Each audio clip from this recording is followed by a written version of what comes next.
When I was a first year medical student, they had a class. I can't remember what it was called. But the purpose of the class, where you met every week, was to help you adjust to being a physician. It was a unique concept at the time at the USC School of Medicine.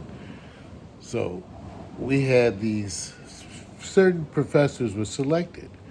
And the one I had every week, when it came time for his class, we actually met out in the little park next to the medical school and sat out on the grass. And we talked about what it meant to be a physician. It was a wonderful class. It was a wonderful class. And we talked about all the little things because the idea was that these were the ones that are going to help you adjust to that role. These are the ones who are going to sort of mentor you into the subtleties of becoming a physician. Holmes, that's was his name. Holmes. I can't remember his first name, but my professor, neurology at USC School of Medicine back then. Anyway, he's the one who first quoted Oliver Wendell Holmes Jr. to us. And he said, and I quote, "It is a physician's privilege to cure seldom, relieve often, and comfort always." Always. It's a physician's privilege. Privilege. So those words stuck with me. It is a physician's privilege to cure seldom, relieve often, comfort always. Like a lot of the things I learned in medicine in those early days, I took them to heart. I believed that. I embraced it. My father, who always said, good enough never is, felt the same way, and that's the way he had practiced medicine, and therefore I was feeling it too, the same thing. Well, one day, much later in life, not much later, maybe a year or so later, they had you working so hard at County Hospital as a student. As a student. Sometimes you had to get there at 7 and leave at 7. As a student. As a student. Caring for patients. The profound impact on me was that I slowly came to realize that I was all they had. That bothered me. I felt like they deserved better than me. But in that system, I was all they had. If they were my patient, it was up to me to draw their bloods and do their laboratories and converse with them and explain to them what was going on, what was happening there in the hospital. The intern was overwhelmed and he didn't really do it. They let you do it. You may have gotten observed one time. You know, it's funny. Patient education is something that you're never evaluated for. Well, maybe you are today. Then no one ever asked. I never saw anyone get any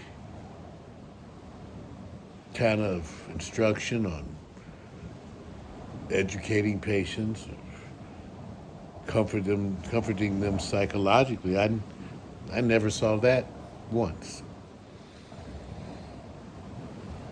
So as a young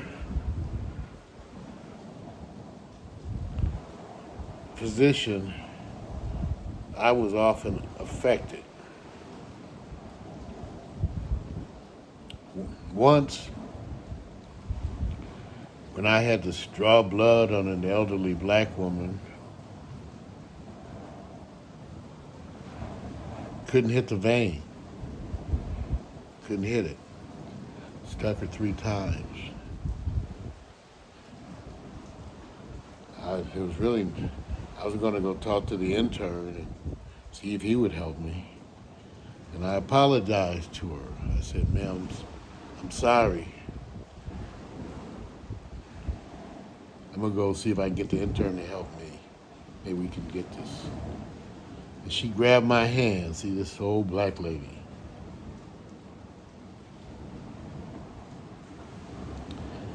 She grabbed my hand and she looked me in my face. And she said, "You are my doctor. You could do this." So I got my stuff out again. And I tried again and I hit the vein. And she smiled at me. And I remember that. And it was one of the experiences that got me on the way. And I knew I was on the way.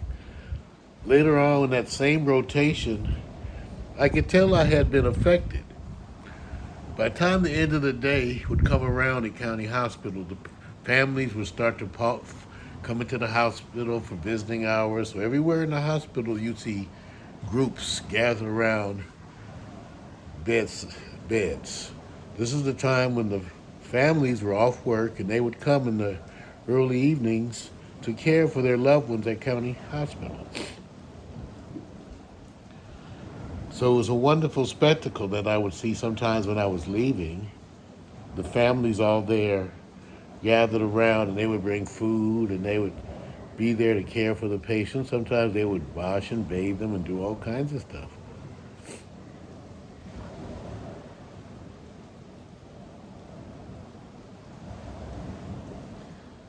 So one day, they had worked me really hard.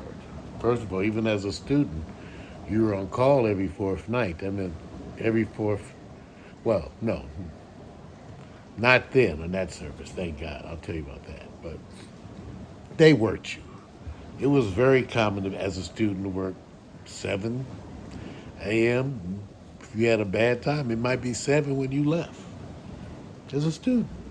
As a student. Anyway, one day, particular day, I was so beat tired. I had been there since I guess 6:30 or 7 in the morning.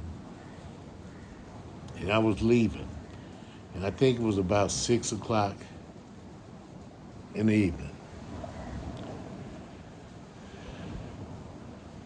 So tired. When I got to my car, it suddenly occurred to me I had forgotten to go around and talk to all my patients at the end of the day. I tried to give them an update in the morning. This is my thing. No one told me to do that. But I had to see them every morning to get ready for report. And then by the end of the day, I wanted to give them updates on things that were going or what might be the plan for the next day. On this particular day, I forgot to do that. And I got to the car. It was 6 o'clock, the sun was starting to set. I was so tired. When I realized I had forgotten to educate my patients, I was like, shit!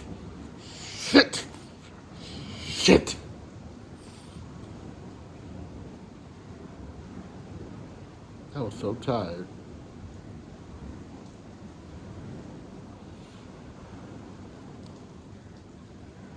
I wanted to go home.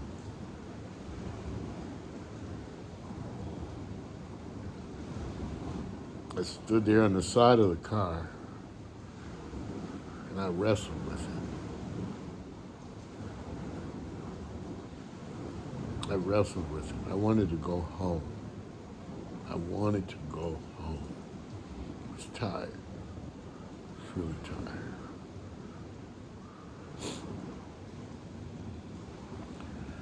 But I couldn't do it. I couldn't do it. I knew. I got home in that bed, tried to close my eyes, and I thought about my patients I would feel like I failed them.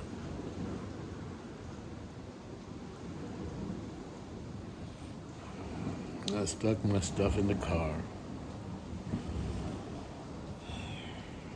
and walked back on in the county hospital.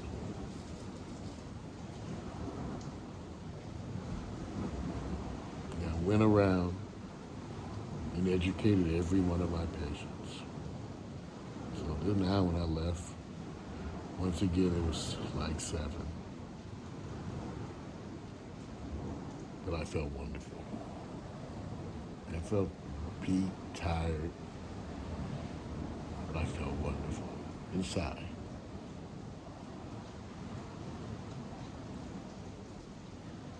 Put my patients first. See, I believed all that shit that they taught us. It is a physician's privilege to cure seldom, relieve often, and to comfort always. It is a physician's privilege. I remember my father saying to me, "You are a physician in the United States of America. At this day and time, you are one of the most fortunate black men living. Living."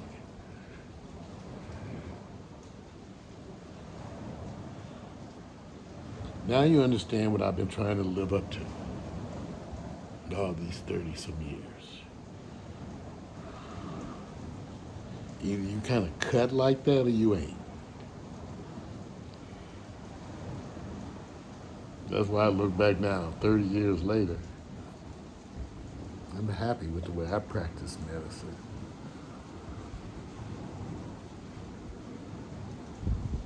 That's the story. That's the way a boy becomes a man and a student becomes a physician.